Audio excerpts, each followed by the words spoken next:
part of the really important thing to a critical synthesis literature review is coding.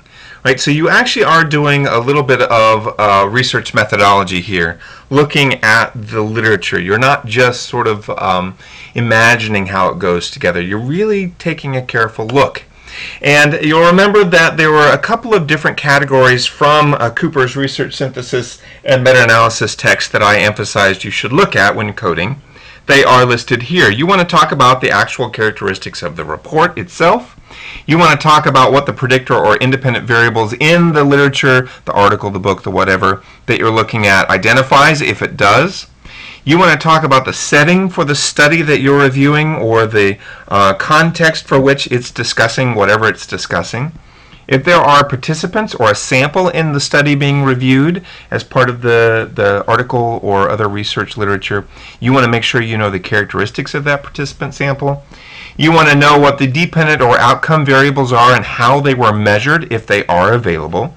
You want to know the type of research design, which can be something as basic as quantitative or qualitative if there is research being conducted at all, or if not, that would have been indicated in the report characteristics up above. And then finally, if you have information on statistical outcomes, you can record that with effect sizes if possible, although this would be more along a meta-analysis line. So you don't necessarily have to take a look at that. All right? And I asked you to develop a coding scheme for each of these categories that is unique to your topic. Okay? This is going to come about as you look through the literature. Your annotated bibliography is a way to start seeing what the particular categories for each of these coding elements would be for your topic. But it's not something that I can say it will always be X, Y, and Z for every person doing this sort of thing. You have to make it unique to what you're doing. Really, the only ones that might be similar are the report, really the report, because everything else can vary depending on what the study is. Now, how do you then deal with that? Well, you have to organize the literature around themes, and one way to do that is to look at the dependent and independent variables that are being addressed in the various pieces of literature that you're reviewing. And a way to look at those is to do something called a literature map. Now, this isn't something you have to do. I'm not asking you to turn this in. I'm just saying that this might be a helpful way for you to conceptually organize your research synthesis. It is a visual outline of other people's research, which can be a hierarchical structure, a flow chart, overlapping circles like a Venn diagram. You decide how you want to visually represent it. But I usually do it like a mind map, or a, you start with your topic here, and then you go out here, and then you go out here, and then you see if those are connected, and then there's maybe another thing. You know what I'm saying? So you can, that's usually the way that I do it. It should serve as an outline of your critical synthesis literature review, a visual outline, and it will, I think, if you do this, be really helpful for you as you move forward beyond the annotated bibliography. Now, how do you do it? You identify key terms for your topic, and you put them at the top of the map or the middle of the map or whatever, however you're going to organize it. And then you sort your studies into thematic areas or families of studies based on the coding, based on the information that you have from your coding scheme, right? You're going to provide a label for each box or circle, which will become a heading for the review, right? So when you're writing this out, those labels for the different boxes or circles that you're using will be the subheadings that you will use. These are usually major concepts or constructs that provide the rationale for studying your topic or your problem or your theme. Within each box, you can develop subtopics for each of the major concepts and add the most important references that support each subtopic. Then you'll draw a box towards the bottom of the figure, where usually it's called Proposed Study, and then you insert the working title. And you add one complete sentence that tells what your proposed study is about. All right? It is a mind map, if you want to think of it that way, right? It's just using the mind map as a way to think about what are the different thematic areas or families of studies, labeling them appropriately, and then connecting them throughout this mind map with different subtopics and to each other as major concepts. You want to draw lines. I'm not even joking about this. Draw lines connecting the proposed study with other branches of the literature. The line should indicate how your proposed study fills the holes. Right? You're not doing whatever study we're talking about. You're doing a critical synthesis literature review. But I'm asking you to think about what a study might be that would result from this. Right? And then, of course, pat yourself on the back, have a drink, relax for a little while. Because once you've got the mind map going on and you've filled it in with the different constructs, you've added the most important references for each subtopic, you have essentially got a pretty solid outline for your critical synthesis literature review. Please remember that for all of your references, use APA style. APA style for writing more specifically when you're writing up your critical synthesis literature review, you use parenthetical citations in the text. I'm giving you an example. Wiseman, 2012, close parentheses. Right? You put the full references at the end. If you're not sure, look at RefWorks, download it from the Lehigh website, use it. It will put everything in APA style for the reference list at the end automatically. If you are unsure how to do parenthetical citations, Google APA style and see what comes up. You'll find lots of examples. Just as a beginning example, the book itself that you're using, Research, Synthesis, and Meta-Analysis, is done in APA style. Look at how they do their headings. Look at how they do parenthetical citations. Look at the way that the references are cited at the end, and you will have a great example of APA style. Okay, writing the literature review. First of all, you want to introduce it. Right? Make the reader interested in what you're talking about by connecting your topic to CIE. Review the scholarly literature on your dependent variables and your key independent variables following the tree or the mind map or whatever you want to call it that you just created. Right? And then connect them. Connect them together. Connect your constructs. Connect the variables that showed up in the literature to show how the pieces are fitting together around your particular topic. Finally, summarize the review. What are the most important studies being reviewed? Highlight a couple. Highlight some that are really good with theory. They really theoretically have framed and conceptualized the topic in a way that you think is either groundbreakingly important or really influential for you as you move forward. Highlight those studies that used really solid methods, that looked at the data in a way that was really useful and helpful, that didn't over or under interpret, that were methods that you can relate to and you can hope understand if you wanted to move forward.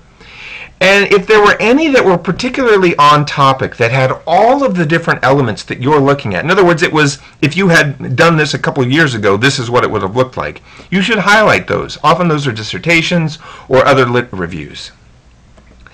Once you've done that, summarize the major themes of the review. Those are going to be the big bubbles or the big boxes in your mind map, your literature map, right? And suggest finally why you need more research on the topic. That's always going to be important, and again, this highlights the holes, which is one of the points of doing this. Now, a couple of things to remember. Murphy's Law, if anything can go wrong, it probably will. So you should plan for problems and how to prevent or solve them. For example, in the review writing process, some of you are going to experience computer failure. Some of you are going to lose documents. Some of you are going to accidentally erase your information. Some of you are going to have network connection issues. Sometimes a hurricane is going to come along and cut power off. I mean, there are all sorts of things that can happen. Prepare for it. You know how you do that? You save, and then you save, and then you save, and then you save, right? Or make multiple copies, or use an online storage thing like Dropbox.com, or something like that that will help make sure that everything that you have is documented every step of the way. Right? In the research process itself, each step of the research process should be studied with regard to potential difficulty, and plans in the event of a problem should be stated in the appropriate place within the proposal. In particular, access to the literature. If you are having trouble finding the literature itself, like finding the articles and books, or getting your hand on the full text of those, that is a problem. And you should document that. If that's the only literature that you can find and it's not accessible, then you need to tell me that you've only been able to look at abstracts and summaries. If it's not accessible at all, then you need to say, hey, maybe I need to think about a different topic until I have access to this literature in a different way. Anticipate the analysis that might come out of this. In other words, which research approach might you use if you were going to conduct a study along this line? Talk to your advisor about what analyses might be appropriate based on what you're getting out of the literature, what you're seeing other people doing. Think about what instruments and methods you might have encountered in the literature and which you might be using to fit into the scholarly community in your own field. This might not necessarily be stuff that you will include in your written critical synthesis literature review. However, it's extremely important for you to do. All right, now remember, it's 15 single-spaced pages. That's not a lot, but it's worth 40% of your total grade. This is an enormous assignment. I'm asking you to do 3 things. 1, provide an introduction to the problem and its significance to both comparative and international education. 2, I'm asking you to synthesize the literature in substantive areas relevant to your topic or theme. Please make sure to include or account for a comparative examination of South African education with your issue or problem. And 3, conclude by suggesting a substantive problem or puzzle which arises from your reading of existing research and which you hope to pursue as a topic for further research at some point in your career. All right? You've got 3 things I'm going to look for. I'm going to look for these when I grade and read your critical synthesis literature reviews. If you have trouble identifying these in your written final lit review, then I will too. You know what a good way to get at these and make sure that I see them? Call them what they are. Call the introduction the introduction. Specifically say why it is related to comparative and international education. Highlight where the South African comparison exists. Highlight what the substantive problem or puzzle that you might further research is, right? Be obvious. Do not assume that I will find it by wading through your 15 pages of single-spaced lit review. I might miss it. Make it clear. I've shown you in the syllabus, and you can look at the syllabus specifically to get this, that you should use the format below as a template for your own paper structure. I've also given you approximate page links for each section, although you don't have to abide by that exactly. I am asking you for 15 single-spaced pages, excluding the cover and list of references. Right? So this doesn't count towards your page count, and this doesn't count towards your page count. Right? But you obviously will need to do them nonetheless. So what I need on the cover page, I need that title you worked on, I need your name, and I need an abstract. That's a 100-word summary of your paper. Then I'd like for you to do about 2 pages introducing it, about 1 page introducing it, about 3 pages with background and theoretical framework, your theoretical framework. I'd like for you to do about 2 pages with your research questions and explaining why those questions are interesting and how you're going to move forward with them. I'd like for you to devote about 7 pages to the actual critical synthesis literature review, where you will have headings and subheadings that identify the key themes and categories. You're not doing a book report, remember. And I'd like for you to spend 2 pages summing up with a discussion that includes future research direction if you were to take this further. And then a whole big fat list of 20 to 30 to 50 references, right, that's not part of your page count.